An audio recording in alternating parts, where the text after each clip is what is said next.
සමන් මණිගේ කුස තුල සිටින දරුවා වෙනුවෙන් මගේ රාජබහන්ලාගාරයේ රන් විඳි මුතුවැනි කතරින් මම වටිනා වූ රන් මාලයක් ලබා දීමට සූදානම්. සමන් මණි මේ ගැලපේ රන් මාලය ඔබට මා තිල්ල කරනවා මේ කුසේ සිටින දරුවාගේ ජීවිත අනාගතය වෙනුවෙන්.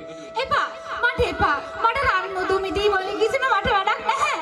පියසෙනේ හසට එහෙම මිලක් කරන්න එපා රජතුමනි. මොනවා කිසිසේත් මට පුළුවන් කමක් නැහැ. ඒතරම මේ රාජ මන්දිරය තුල තබා ගන්න සමන් මණි. මම ඔබට මේ රන් මාලේ රැගෙන මේ රාජ මන්දිරයෙන් පිටත් විය යුතුයි.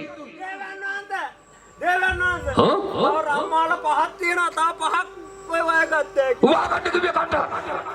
ගන්නවට මාලයක් දෙනවා ගන්නවට ඒ දේවයන් වහන්සේ ඔබ ඔබේ වෙන කුසේ තීරණයක් සිටින දරුවා පිරිමි දරුවෙක් වුවහොත් මේ රන් මාලේ පළඳා මගේ රාජ මන්දිරයට පිටත් කරවන්න.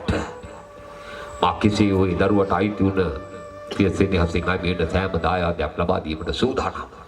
දැන් සමන් මණි දැන් කරන්න ඔබේ කුසේ සිටින දරුවා ගැහැණු දරුවෙක් වුණොත් මේ රන් මාලේ කහවණු බවට පත් කළේ දරුවගේ ජීවිතය අනාගතයේ සියලුම ප්‍රශ්න විසඳන්න සීමා වෙන මේ වටිනා රන් මාලේ ඔබේ දාතන ලබා ගන්නට.